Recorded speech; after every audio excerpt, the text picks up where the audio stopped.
Hello and welcome to this edition of SFG Top Performance. This morning I'll be doing a solo podcast. We'll talk about grain.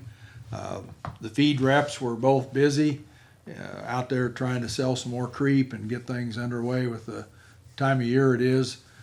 Cattle are still got pretty good graze in most of our area, but for those of you that are contemplating putting creep feeders out, now's the time to do it. Get them calves going and get that gain on them. Price of calves have remained pretty strong, and it appears that it will be through the fall, so those extra pounds will pay off. Talk about grain for a little while. A little over a week ago, we had the June 30th stocks and acreage report come out from the USDA. More corn acres were expected by the trade, and it happened. We ended up with 89.9 million, but it was right in there within 30 million of what the trade expected, so really not a mover. The surprise of the report was on the bean side. The average trade guess was we was going to plant about 90.4 million acres of beans, and it came in over 2 million less at 88.3 million. The stocks report, part of the report, was pretty neutral. Wasn't any surprises there. It was right in line with the estimates. So we kind of ended up neutral on corn and pretty bullish on beans. However, we ended the report day sharply lower on both crops. There was a lot of factors in play here. The report kind of became a no news almost in the whole scope of things. Prior to the report, we were starting to see some liquidation of the large funds out of the commodity markets. Two or three things figured into that. Some of those funds had been there for quite a while, rode this market $2 higher on corn, $3 higher on beans, and so they were ready to start taking some profit out. The fact that 4th of July fell on a Monday and gave us a 3-day holiday really played on them. 4th of July is typically a pivot point in the Board of Trade year, you might say. That's about the time that we get a better idea of the corn condition, what we're looking at going into pollination, and some years we can see sharply higher or lower markets. Well, this year the trade was pretty hesitant to go home for 3 days with a lot riding on this thing. Years past, we were just trading the American traders, and today it's a worldwide trade. So even though we were on holiday last Monday, the rest of the world wasn't, and so the trade continued in other exchanges around the world, and that's what puts the fear into the American investor, you might say, in the commodity markets. It's a big change over, say, 20, 30 years ago when it was pretty much all internal marketing. Some other things that was going on was, the Ukraine war. It's a current event. It might be getting to be old news, but it's still very current. And yet the reports coming out of there as far as what they're being able to export grain-wise out of the country has been very varied.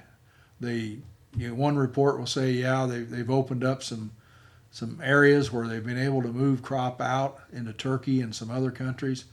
But the next report says now they're not getting much of anything done, and Russia has blown up more storage facilities and ruined grain. So I'm not sure we really have the true facts on what's going on there, but it still plays on the market. So after 3-4 days of sharply lower markets, we hit the middle of this past week and things kind of bounced. And the first day it was a really good bounce. Some call it a dead cat bounce, but I think it was more than that. They had overdone the losses. And so going into the last 2 or 3 days, we've seen some increase back into the market. Probably not going to, without some extreme weather, we probably won't get back to where we were a couple of months ago when we hit some highs, but we seem to maybe be stabilizing. Pollination has begun. The early corn, we're seeing tassels in this area. I'm sure some other areas are farther along, but the next 3 weeks will make or break the corn crop for the first time at least in the season. And if we happen to have moderate weather with decent rainfall, we're well on our way for a pretty good crop. Now, it can also turn hot and dry and throw some hot wind in there. Suddenly we could lose 5 to 10% of the crop. And then with the reduced acres compared to years past, we'll start to bring that carryout down. Today the expected carryout is adequate. Isn't a reason for corn to be over $7, but that could change in a flash. Back to the bean report, most of those numbers were accumulated there in the early part of June. So I think there's some question of how much was planted after the data was collected, particularly on beans. The corn was probably done, but there's several areas in the country that have been planting beans right up to the first part of July. So that 2 million acres may come back into a later report, and probably will. Typically, late planted crop yields less, but it still yields and it still adds to the carryout. What that report did last week, it lowered the carryout almost by half, got us back down that 150, 160 range, and that's somewhat bullish. I mean, it's a reason for beans to stay well above 12 and maybe even as high as 14 at times. But if we put them bushels back in there and we're back above 300, then you're probably back in the $12 range. The demand has stayed very good for both crops, corn and beans. The processors are making very good money. They're out there looking for the remaining supplies of old crop. That's why we're seeing some fantastic basis levels. If you look at some local processors bidding off the SEP, $1.30, $1.40 over, that's about as high as I can ever remember it. So, and we still got to get through the month of July and August, and probably a good part of September before we see much new crop. So I think for those that are still holding old crop grain, you're going to get a premium out of it. As far as the basis side, the board can still fluctuate, and we've got traders looking at anywhere from 5.5 to 7.5 as far as the board price. On corn, beans, anywhere from 12 to 14, 14.50. So there's quite a spread there, and we'll just have to see where we lay out. So to summarize, I think if you do have old crop left, it's time to be thinking about parting with it. I know a lot of guys want to keep a portion of their crop through pollination, make sure they've got a new crop coming before they finish the old crop.